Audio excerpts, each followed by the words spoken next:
В Антарктида учените откриха нещо, което не би трябвало да съществува. И новините мълчат.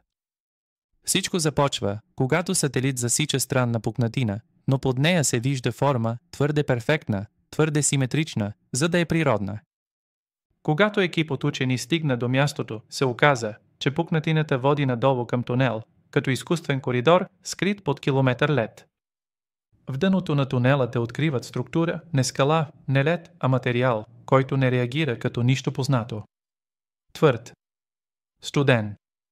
Перфектно гладък. А когато го доближават, структурата започва да излъчва слаб, ритмичен сигнал. Не е радио. Не е ултразвук.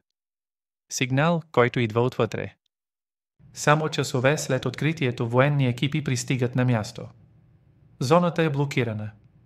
Данните са засекретени. Екипът е изведен. Официалната версия. Леден разлом. Но въпросът остава, какво има под леда на Антарктида? Изкуствена структура. Древна цивилизация. Или нещо, което не е човешко. И защо някой се опитва да го скрие? Моля, абонирайте се за канала.